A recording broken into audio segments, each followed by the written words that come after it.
All right, so we're cooking a nice dinner. We got a couple ribeyes going, some asparagus, got it all seasoned up, got some mashed potatoes boiling. And for the main course, we're going with a Yukon Gear 456 ring gear. So this is gonna get baked in the oven at 200 degrees, just joking guys.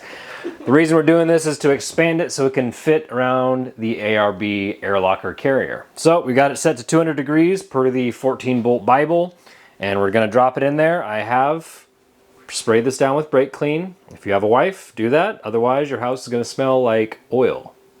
So we'll put it in here, leave it there for about 45 minutes or until it's golden browned. All right, so it's been about an hour at 200 degrees. We'll take this bad boy out, take it downstairs, and hopefully assemble it on the locker nice and easily. All right, so we got our RD114 ARB air locker. This is made specifically for the 14 bolt. We've got our gear here. Now would be a good time to make sure that the back of the ring gear is clean and free of debris. That will mess up the torque value and how it seats on the carrier. I've already kind of verified that. It's good enough. So we're gonna set this on here and hopefully it'll just set right into place. So that's why you heat your ring gear. You can use a rubber mallet just in case it doesn't seat perfectly. But in this case it did because we kept it in the oven for about an hour. So I apologize for not filming this whole assembly, but this is just a 14 bolt. You can look on the 14 bolt Bible or you can refer to other videos. I want to show progress. So one of the things I like about this for the 14 bolt, the ARB kit, is that it has a little plate here that goes in between the bearing cap and it prevents the seal housing from rotating, which is really good. There's a little notch in there that it's preventing it from rotating, but it's so close to that copper line that I had to notch it out a little bit, and I'm probably going to actually bend it a little bit more inwards so that it's not contacting this copper line, because this is the Achilles heel of the ARB air locker.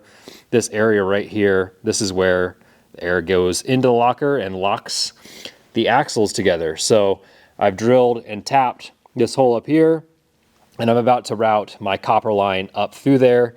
Most importantly, I've ran my gear pattern and we're looking really good. So it's a combination of increasing or decreasing pinion depth and then increasing or decreasing backlash. And then when you're done, setting it with these locks here.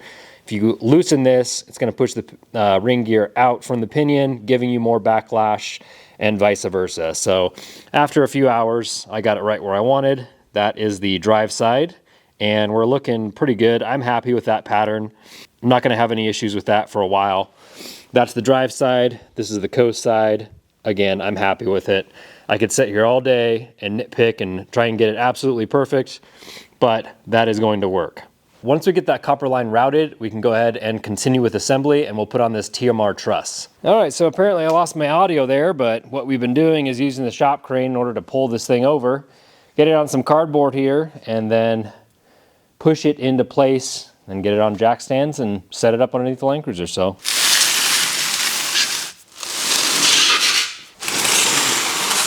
all right, so 14 bolt is underneath the Land Cruiser. Let's go over all the things we need to do. What I really like is my drive shaft angle coming from the transfer case. Remember, we have retubed this, so this is the short side now.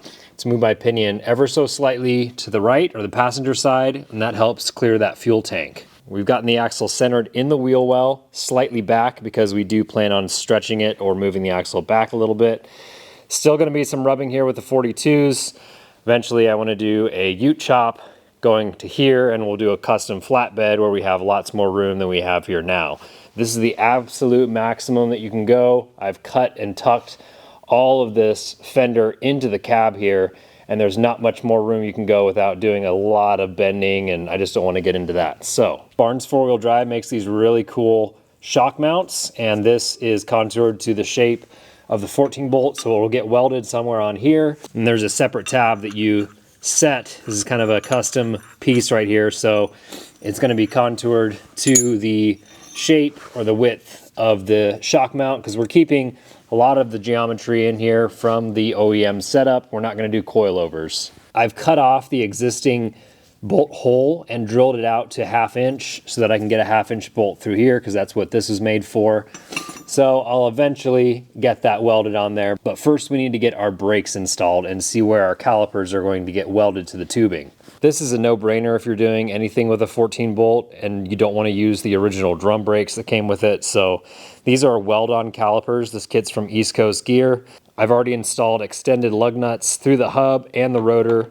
This kit basically uses rotors from the front axle on a 1978 thereabout Chevy K20, but we're going to be using disc brakes instead of drums, which is a huge advantage.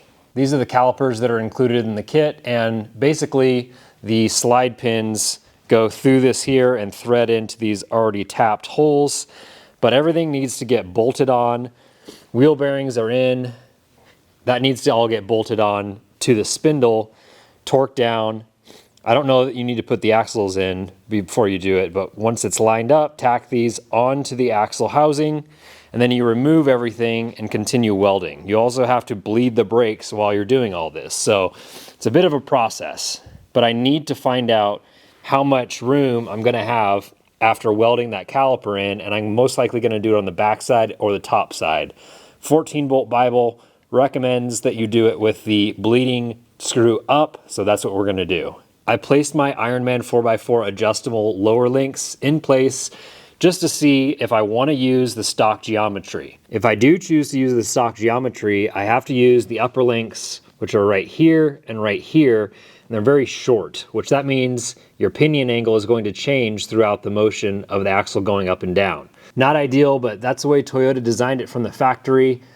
Obviously, we're not going to get a whole lot of flex out of this rear axle. We're not looking for much. At this point, we're really just looking to button this thing up so we can get it on the road and onto the trails. Like I had mentioned, you can do a reverse semi-triangulated 4-link with the rear links going towards the back here. And I don't think I'm going to be able to do that because of packaging with the exhaust. I could cut the exhaust, but I don't think I'm going to go that route. The other option is I could go for a 3-link using the original arms, or I could try and outboard them a little bit, but there's not a whole lot of room because of the shock mount and the brakes, so I have to think about all that. Another hurdle I've been dealing with is figuring out the coil bracket on the axle. I was fortunate enough to find an 80 series rear axle in the junkyard, so I plasma cut off these brackets, and it's a really unique design, and I'm probably gonna have to graft this essentially onto a bracket.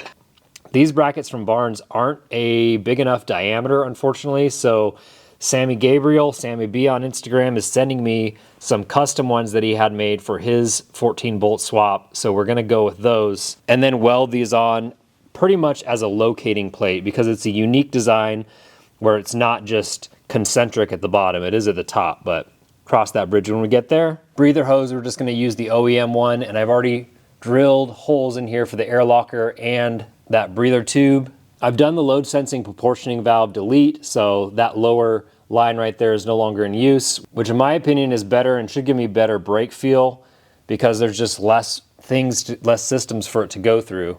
Rerouting the brake lines is going to mean adapting the Toyota to the GM, which is a M10x1 to American 3824, something like that. If I do choose to go with a 3-link, the upper link is going to be mounted up here, which means this would have to go and I'd have to reconfigure my lower link mounts. And then on the frame side, I have this 20-degree outboarded upper control link, which would be welded to the frame right here, giving me about 20 degrees pitch towards the top of the pinion.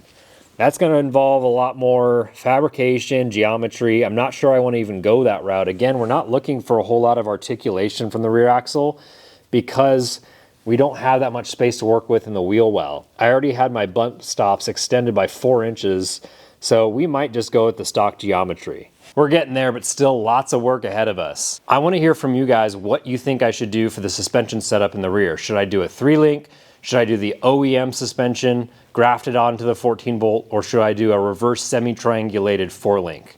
Let me know in the comments below what you guys think I should do. Thank you for watching, and we'll see you in the next one.